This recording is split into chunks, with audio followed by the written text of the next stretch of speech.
Hiya, I'm Jasper, and welcome to your video review for Teenage Mutant Ninja Turtles Mutant Mayhem. So, as always, I'm going to give you the good, the bad, and the furry. To start off the furry, there are Teenage Mutant Ninja Turtles in this throughout. I know you're shocked by this. Uh, really, anything more than that, I don't think I need to say, and I also don't want to because I feel like it might spoil some interesting things. So, moving on to the good and the bad. This movie has a bunch of different actors and actresses in it. Really, the only two voices that I recognize was Ice Cube, and he does a fantastic job, and Jackie Chan, who is always a win. So, this is an animated movie, and it's CGI, but man, I gotta tell you, I am loving the style of this. I saw a trailer for this, and I was immediately intrigued because this is just, it's such a good style.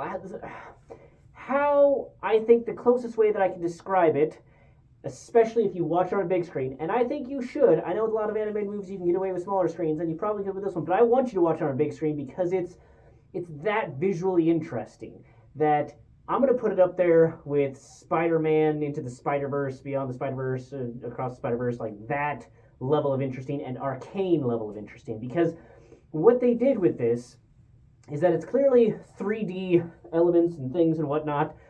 So it's 3D. I don't know if there's 3D shows. There probably is. What do I know? But the point is that what it looks like is that every single thing that's on screen, it looks like it was actually drawn in a comic book, or I'm sorry, graphic novel, whatever. That it was drawn in that style, and then they just zoomed in on it. So you can see that, like, sometimes when there's like a sign that would just otherwise have been in like the background of a comic book strip or page or whatever you want to call it, and so they just kind of did squiggles, or they would do squiggles on a comic book thing because nobody's going to read that in the background. That's not the point of it. Well, it's squiggles in this thing too, and then how they do the lighting, especially anytime there's a flashlight or a single lamp or anything like that, how they do that, how they draw it out, and how they animate that is just absolutely so visually interesting and awesome, and I love that. And it's so good. It's so good. I would say that it's probably it kind of reminds me of the Walking Dead, the Telltale games. It has almost that feel to it, but with a cinema like quality to it.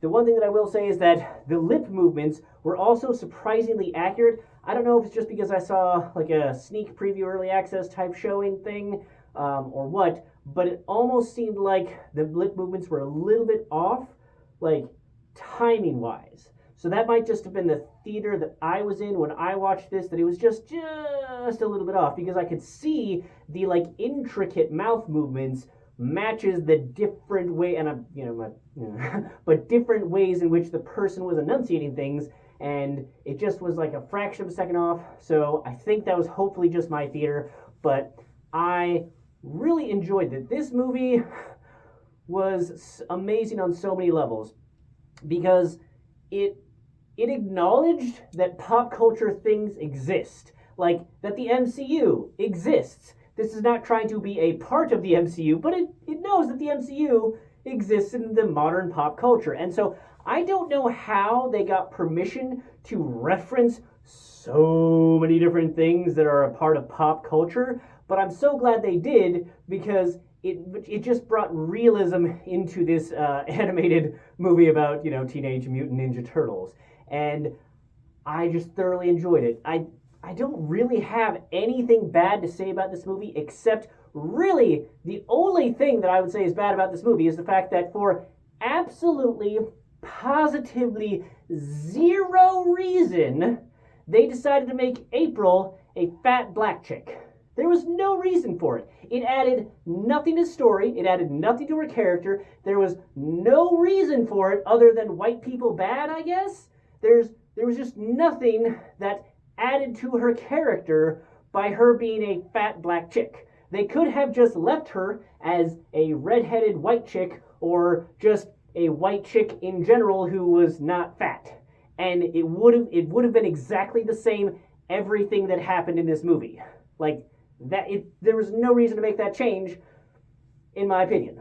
So if you're able to just get over that, and they didn't even do the Spider-Man, the Tom Holland trilogy, where they had a character named MJ, but it stood for, Michelle Jones, not Mary Jane. And so you could argue that, like, okay, that's a different character, so it's fine. It just, sure, they share the same initials, but that's fine. A bunch of people share the same initials. But no, in this one, they made a big deal about how this is April O'Neil, just like every other instance of April O'Neil, except that they changed it for no reason. So, yeah, I was disappointed in that decision, but everything else about this movie is absolutely fantastic and definitely worth you watching in theaters. And I loved basically every minute of it. It was so entertaining. It had the great pacing. All of the voice actors were really, really good at what they were doing. It had comedy, but it also didn't break the universe at all with what they were doing. Like they all made sense with each of the things that they were doing, and it all worked. The scripting worked, the speed of the plot worked, the character development. It had heart in the right places, and the jokes that they kept on going back to were funny. So, yeah, I don't know what else to say, but you should definitely see this movie and try and see it in theaters because it's that good. So, 2 thumbs way up for me. Check it out. That's all I have for this one. Thanks for coming. Thanks for watching. Hope to see you the next one. Bye.